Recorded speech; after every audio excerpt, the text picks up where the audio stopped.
सो आज world environment day है and आज के दिन हम चला रहे हैं MG Windsor pro.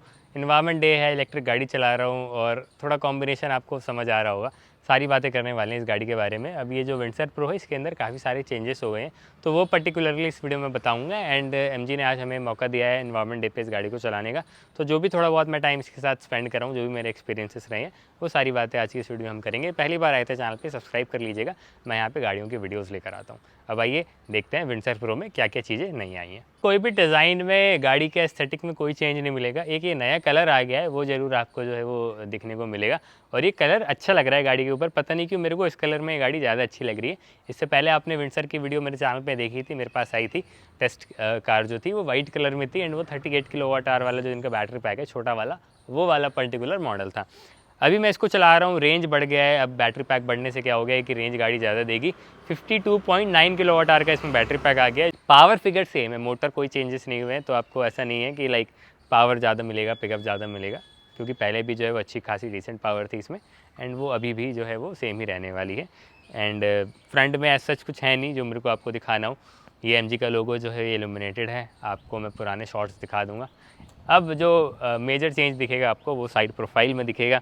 Alloy wheel आप यहाँ पे देख सकते हैं कि ये जो हैं ये चेंज हो गए हैं। अगर आपने MG हेक्टर देखी है तो आपको अलॉय व्हील याद आ रहे होंगे। मुझे ऐसा लग रहा है सेम है, बहुत थोड़ा बहुत डिफरेंस हो सकता है तो हो सकता है, लेकिन मुझे लग नहीं रहा है। इनका जो प्रोफाइल है वो 215/55 R18 है एंड ये आपका जो है वो 18 इंचेस का अलॉय व्हील है। रेयर में आपको बदलाव ये मिलेगा कि सबसे पहले आप यहाँ पे देखिए, यहाँ पे एडास का जो है वो बैज आ गया है। गाड़ी के अंदर लेवल 2 एडास आ गया है, जिसके फीचर्स मैं आपको गाड़ी चलाते हुए दिखाऊंगा। अभी हम सिर्फ जो है वो एक वॉक थ्रू कवर कर रहे हैं। एंड इसके अलावा अगर इलेक्ट्रिक टेलगेट आ गया है, पहले वाली विंडसर में ये नहीं आता था। आपके पास जो है वो की जो है वो उसमें भी बटन दे रखा है, इसको रिलीज़ करने का, अनलॉक करने का, ओपन हो जाएगा ये। एंड अगर आप ऐसे करेंगे तो भी जो है ये खुल जाता है। इलेक्ट्रिक टेलगेट 604 लीटर का बूट स्पेस आता है, जो कि काफ़ी सफिशिएंट है आपके सारे वीकेंड लगेज के लिए, अगर आप इससे ट्रिप पे भी जाएंगे तो। क्योंकि वही वाली बात है, रेंज बढ़ गई है तो काफ़ी जो लोग होंगे उनका ये होगा कि चलो यार अब फाइनली हम इसको एक दूर ट्रिप पे 400-500 किलोमीटर की ट्रिप पे लेकर जा सकते हैं। एक बार अगर आप चार्ज भी कर लेंगे तो ऑन द वो आप 600 किलोमीटर कोई दिक्कत नहीं है, आराम से जा सकते हैं। रेंज की बात करेंगे बाय द वे थोड़ा विस्तार से डिटेल में। जल्दी से मैं आपको एक बार चार्जर दिखा देता हूँ। गाड़ी के साथ आपको 3.3 किलोवाट का चार्जर मिलता है, जो कि आपका 15-16 एम्पेयर होता है, जो आपके होम अप्लाइंसेस चलते हैं जिस सॉकेट से, उससे आप इसको ओवरनाइट चार्ज कर सकते हैं। ओवरनाइट क्या, 13.5 घंटे जो है वो MG कह रहे हैं। लेकिन अगर आप 7.4 किलोवाट का AC चार्जर घर पे इंस्टॉल करवा लेंगे तब आप गाड़ी को जो है वो 9.5 आवर में कम्प्लीटली चार्ज कर लेंगे। बाकी गाड़ी अब 60 किलोवाट का DC फास्ट चार्जर सपोर्ट करती है। पहले ये 45 किलोवाट का करती थी, तो उससे जो है वो चार्जिंग टाइम जो है वो कम हो जाएगा अगर आप विंडसर प्रो खरीदेंगे तो। बाकी चाबी जो है वो सेम ही रहने वाली है, ऐसे कुछ lock unlock and boot release. And यहाँ आपका जो है वो चार्जिंग का पॉइंट है, सेम ही है, कुछ है नहीं बताने लायक। बस ये है कि आप इससे अब व्हीकल टू लोड फैसिलिटी आ गई है, तो अगर आपको कोई दूसरी गाड़ी चार्ज करनी है, सपोज़ करिए आपके पास कोई इलेक्ट्रिक गाड़ी और है, या कोई ऐसा केस आ गया कि कोई गाड़ी डिस्चार्ज हो गई है, तो आप उसको भी जो है वो इससे पावर दे सकते हैं। एक अडाप्टर लगेगा यहाँ पे, जो कि आपका उसमें वो लग जाएगा 3 पिन का सॉकेट, एंड उसके थ्रू आप या तो कोई अपने होम अप्लाइंसेस चला सकते हैं अगर आप कैंपिंग वगैरह कर रहे हैं, या तो आप कोई गाड़ी चार्ज कर सकते हैं, या कोई भी आपको जो है वो इलेक्ट्रिसिटी का किसी भी तरीके से यूज़ करना है तो वो आप कर सकते हैं। ये सेम ही रहने वाला है। डबल CS2 पोर्ट जिसको आप कहते हैं, ये वो है। एंड यहाँ से ऐसे कुछ ये बंद हो जाएगा। बाकी सारे फीचर सेम है। अगर आप गाड़ी के पास जाएंगे अपने आप अनलॉक हो जाती है, दूर जाएंगे लॉक हो जाती है। ये वाला जो क्लैडिंग आप देख रहे हैं, देखिए, ये देखिए, मैंने कुछ नहीं करा, ये आपका जो है वो अनलॉक हो गई। एंड मैं चाबी लेकर जो है वो दूर जाऊँगा तो जो है वो गाड़ी कुछ टाइम बाद लॉक हो जाती है। ये देखिए लॉक हो गई गाड़ी। एंड कुछ और तो है नहीं ऐसा बाहर से बताने लायक। इंटीरियर में जो है वो मैं आपको एक बार दिखा देता हूँ कि जो इसकी अपहोल्स्ट्री है, जो सीट्स वगैरह हैं वो चेंज हो गई हैं। पहले ब्लैक आती थी, बाकी रिक्लाइन वगैरह जो है वो सब सेम ही रहने वाला है। पहले ब्लैक आती थी, अभी जो है वो ऑफ वाइट काइंड इंटीरियर दे दिया है। थोड़ा गंदा जल्दी होता है ये, लेकिन अच्छा लग रहा है देखने में, गाड़ी को और एरी और एक इंटीरियर कैबिन एक्सपीरियंस को बड़ा फील करा रहा है, बड़ा बड़ा सा फील हो रहा है। बाकी जो हेडलाइनर है वो सब कुछ जो है ऑफ वाइट, जो आइवरी कलर बोलते हैं एग्जैक्टली इसको। बाकी डोर्स वगैरह जो ट्रिम्स वगैरह हैं वो सारी चीज़ें सेम ही रहने वाली हैं। पीछे इनको एक चीज़ ये करनी चाहिए थी कि सनशेड दे देना चाहिए था, क्योंकि जब पीछे इतना ज़्यादा कंफर्ट आप दे रहे हैं तो एक छोटी सी चीज़ और ऐड कर देंगे तो उससे जो है वो और एडवांटेज मिल जाता है पीछे अगर कोई पैसेंजर बैठता है उसको तो। और काफ़ी लोग जो है वो मैं नोटिस कर रहा हूँ आजकल जो विंडसर ले रहे हैं वो इसको एज अ शॉफर ड्रिवन गाड़ी यूज़ कर रहे हैं। वो अपने ड्राइवर के थ्रू जो है वो गाड़ी चला रहे हैं, लाइक उनका ड्राइवर चला रहा है एंड वो पीछे बैठ के कहीं भी आ जा रहे हैं, अपने यूज़ केस में यूज़ में ले रहे हैं। बाकी सब कुछ सेम है, मैं एक एक करके वीडियो को चीज़ों को बता के बड़ा नहीं करूँगा। वेंटिलेटेड सीट्स आती हैं, सीट काफ़ी कंफर्टेबल हैं, इलेक्ट्रिकली एडजस्टेबल हैं। जो आर्मरेस्ट है उसका भी आप देख सकते हो किस तरीके से ये हो गया है। डैशबोर्ड वगैरह सब कुछ सेम है गाड़ी के। अगर आप इंटीरियर में भी देखेंगे तो ये आपकी 15.6 इंच की स्क्रीन है, सेम है। एंड इसके अंदर एक फ़ीचर और आ गया है, पहले मैं गाड़ी बंद कर लेता हूँ, वो है एडास का। एडास को दिखाने के लिए मुझे चलना पड़ेगा व्हीकल सेटिंग में। यहाँ से आप जाएंगे व्हीकल सेटिंग के अंदर, ये सारे जो हैं वो नॉर्मल मोड्स हैं। ये आगे ड्राइविंग असिस्टेंट, इसके अंदर लेन डिपार्चर असिस्ट है, फ्रंट कोलिजन असिस्ट है। बाकी ये स्टीयरिंग हैंड्स ऑफ वार्निंग है, कंफर्ट स्टैंडर्ड। एंड ये आपका जो है वो ऑटो हेडलैम्प्स जो है वो लाइक जब भी सिचुएशन होगी तो वो हाई बीम कर देगा एंड देन लो बीम कर देगा। बाकी ये सारे रीजनरेशन के मोड हैं, सब कुछ अंदर ही है। एम्बिएंट लाइट भी आता है गाड़ी के अंदर। अब सिचुएशन नहीं है, मुझे अभी रिटर्न भी करनी है थोड़ी देर में, मतलब करनी ही है बस, तो वो सब नहीं दिखा पाऊँगा मैं आपको। एंड यहाँ से जो है वो आपका ड्राइविंग मोड आता है, eco plus, eco normal, sport. अच्छी खासी डिसेंट पावर है, नॉर्मल मोड में चलाते रहिए डाल के। रीजनरेशन हैवी है तो उससे क्या है कि गाड़ी चार्ज होगी, रीजनरेशन मोड है। बाकी ये ESC, auto hold, comfort braking, ये सारी चीज़ें यहाँ पे हैं। AC जो है वो अच्छा है गाड़ी का, इतनी लाइक अभी अच्छी खासी गर्मी पड़ रही है, आउटसाइड टेम्परेचर कितना होगा अभी उसके हिसाब से भी अच्छा फील हो रहा है। इसके अंदर जो है वो TPMS दिखाता है आपका, बाकी स्पीड वगैरह आता है, यहाँ ड्राइविंग मोड दिखा देता है। ये सब कुछ सेम रहने वाला है। वायरलेस चार्जर पहले भी था, अभी भी है। चलें गाड़ी चलाएं, सारी चीज़ों की बात हो गई है। कंफर्टेबल है, काफ़ी सीट्स वगैरह कमांडेबल हैं, उसमें भी कोई दिक्कत नहीं आती है। अब चलिए गाड़ी चलाते हैं। चलाने के लिहाज से या ओवरऑल सेटिंग जिस तरीके से है गाड़ी में, कोई भी चेंजेस नहीं दिखेंगे आपको। अभी मैं वरना चला रहा हूँ पिछले कुछ दिनों से, तो वरना के तुरंत बाद ये चलाने के बाद तो बहुत ऊपर लग रही है ये मुझे, क्योंकि एक वो वरना एक सेडान है एंड ये एक जो है वो SUV वाले कैटेगरी में आकर फॉल करती है। Not proper SUV but soft SUV कह लीजिए। तो सेटिंग अच्छी है। मैंने नॉर्मल जो विंडसर आ रही थी इससे पहले उसकी वीडियो में भी यही बोला था, नॉर्मल क्या कह रहा हूँ इसको, जो अभी पुरानी हो गई है वो, कि इसका जो ये डैशबोर्ड है काफ़ी डीप है। इसके अलावा तो बाकी सब अच्छा है, विजिबल सब कुछ अच्छा रखता है। लाइक बॉनेट नहीं दिखता है, कि डैशबोर्ड ही इतना गहरा है, आप देख सकते हैं। मेरे हाथ बहुत आगे ले जाऊँगा तब भी जाके टच नहीं होगा ये। मेनली इसमें ADAS लेवल 2 आया है, जो कि आपकी डे टू डे ड्राइविंग पे अफेक्ट करेगा अगर आप यूज़ करते हैं तो। लेकिन अगर मैं ऑनेस्टली बताऊं तो मुझे पर्सनली लाइक ऐसा है कि ठीक है, अगर आप इससे लोअर ट्रिम ले रहे हैं जिसमें ADAS लेवल 2 नहीं है तो भी आपका काम हो जाएगा। ऐसा कोई ऐसी चीज़ नहीं है जो बहुत ही ज़्यादा यूज़फुल है। तो वही है, पर्सनल अपना अपना है। बाकी आता है, एक बार मैं इसको टेस्ट भी कर लेता हूँ ऑन कैमरा। अभी मैंने सब कुछ ऑफ़ कर रखा है। मेरे को एक चीज़ बड़ी ख़राब लगती है उसमें, ऑटो इमरजेंसी ब्रेकिंग आती है, वो कई बार अब नॉर्मल तरीके से ब्रेक लगाती है तो पीछे वाला जो है वो आपको अब सब बोल सकता है कि ये क्या कर रहा है, लेकिन आपने ब्रेक नहीं लगाया होगा तो आप भी मजबूर होंगे। तो उसको ऑफ़ ही करके रखें। हाईवे पे आप ऑन कर लें, कॉज आप डिस्टेंस मेंटेन करके चलते हैं। ऐसे चलेंगे तो कई बार क्या होता है, हमें आदत होती है बहुत क्लोज ले जाके ब्रेक लगाने की, या कोई अचानक से बाइक वाला आ रहा हो, हमें पता है हमें लाइक गैप है, गाड़ी का सेंसर जो है वो अडैप्ट उसको सेंस कर लेगा एंड ब्रेक लगा देगा। तो वो सब चीज़ें जो हैं वो अच्छी नहीं लगती हैं मुझे, मैंने ऑफ़ कर रखा है। एक और चीज़ मेरे को अर्गोनॉमिकली ये मैं कहना चाहूँगा MG से अगर कोई देख रहा है तो प्लीज़ ORVM फोल्ड करने के लिए कोई फिजिकल बटन दे दो।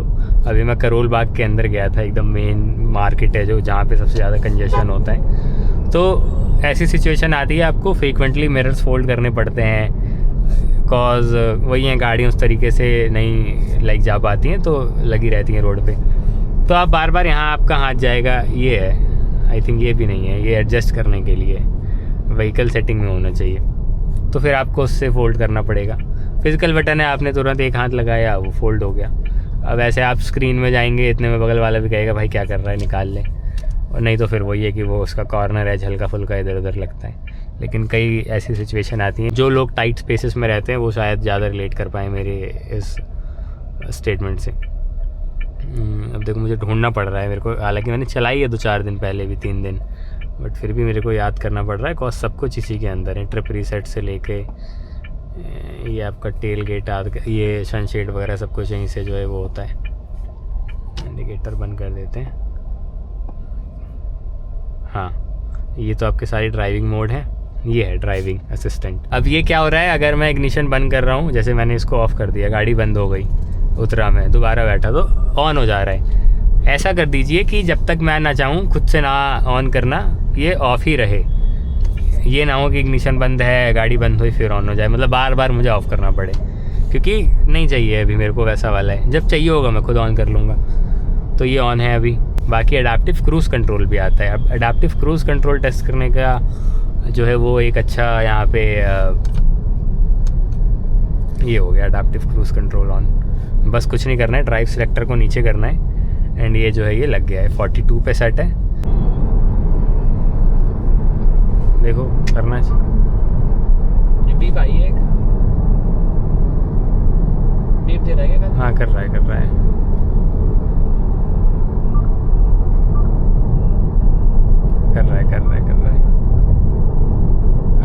ये इतना खाली मिला ना, इसको अब कर रहा है। तेरी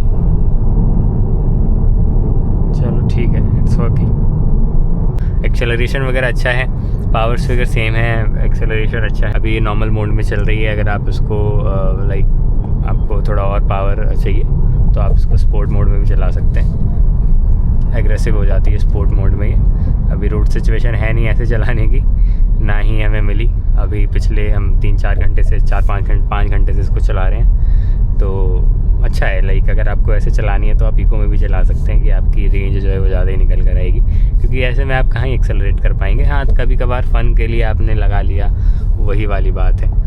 बाकी एनर्जी रिकवरी जो मैंने बताया, रीजनरेशन के भी 3 लेवल हैं। इसको मैंने हैवी पे रख रखा है, क्योंकि बार बार ब्रेक हो ही रही है, गाड़ी रुक ही रही है, ब्रेक करना ही पड़ रहा है। तो इससे अच्छा है कि इसको खुद से ही करने दें, ताकि थोड़ी बहुत जो है वो बैटरी सेविंग भी हो।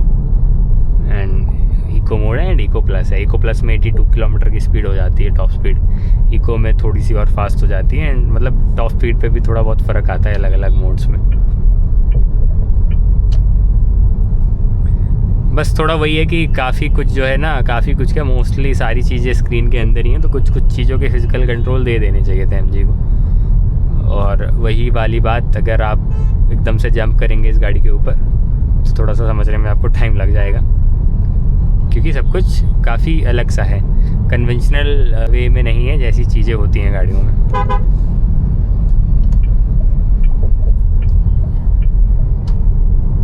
मतलब राइड क्वालिटी गाड़ी की अच्छी है, ओवरऑल सस्पेंशन वगैरह अच्छे हैं, the way she drives, handling अच्छी है। 18 इंचेस के व्हील जो है वो कॉर्नरिंग करते वक्त, अभी इसने जो है वो 60 के ऊपर काम कर रहा है साइकिल। कॉर्नरिंग करते वक्त अच्छी ग्रिप दे रहे हैं जो व्हील्स हैं। चक्कर क्या है कि काफ़ी गैप मेंटेन कर रही है ये सामने वाली गाड़ी से, तो पीछे वाली गाड़ियाँ ओवरटेक करने लग रही हैं। कि इतने पैसे में क्या ही सेंस बनता है।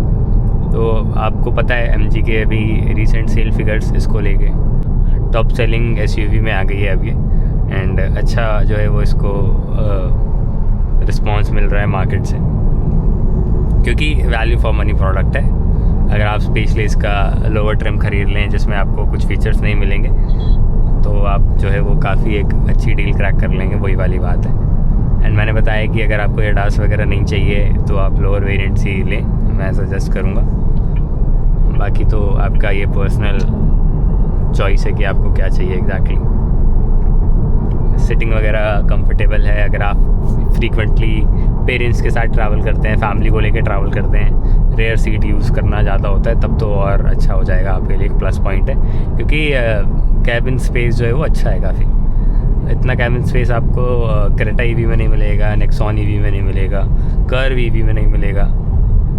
तो उस हिसाब से जो है वो सबसे ज़्यादा स्पेस ऑफर करती है। इनकी खुद की MG ZS EV से भी ज़्यादा स्पेस है इसमें, और सिटिंग भी अच्छी है, उससे ऊपर है, काफ़ी हाई है। तो ये सारी चीज़ें जो है वो इसको एक यूनिक पॉइंट देती हैं सेलिंग का, प्लस पॉइंट।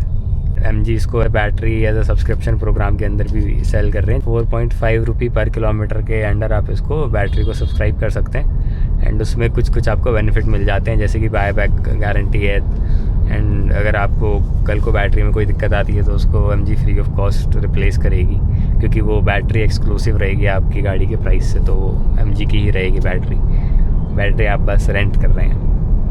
एंड इसके अलावा उस पर काफ़ी सारे लोन के फैसिलिटीज़ है, आप लोन करवा सकते हैं अलग अलग बैंक से। कुछ और स्पेशली पूछना हो तो आप पूछ सकते हैं। मेरा पुराना वाला MG का रिव्यू देखना हो तो वो देख लेना, ज़्यादा डिटेल में बनाया था मैंने, कॉस्ट सारी चीज़ें बारीकियों से बात करी थी। इसमें तो मैंने बस, क्योंकि ये प्रो वेरिएंट है, एक फेसलिफ्ट भी नहीं बोलेंगे, अपडेट आया है इसमें बड़े बैटरी पैक का। MG फ्यूचर में मेरे को लंबे टाइम के लिए देंगे तो मैं इसका एक रेंज टेस्ट वीडियो ज़रूर लेकर आऊँगा, क्योंकि अभी तो मेरे को मौका मिला नहीं है इसको पूरा कंज्यूम करने का। 4-5 घंटे में आप कैसे ही कर पाएंगे।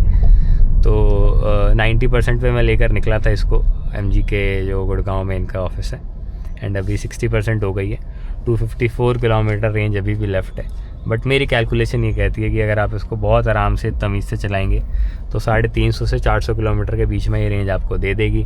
अगेन मैं बता रहा हूँ, ये टेस्टेड फिगर्स नहीं है मेरे, तो मेरे को टेस्ट करने के लिए गाड़ी चाहिए होगी आगे फ्यूचर में, जो मैं पूरी ट्रेन कर लूँ, जो कि मैंने पहले जो छोटा बैटरी पैक वाली गाड़ी थी उसके साथ करा था, एंड ये 52.9 किलोवाट वाली के साथ भी करूँगा। चलिए दैट्स इट। कुछ और पूछना हो पूछ लीजिएगा, यहाँ तक देख लिया तो सब्सक्राइब कर दीजिएगा।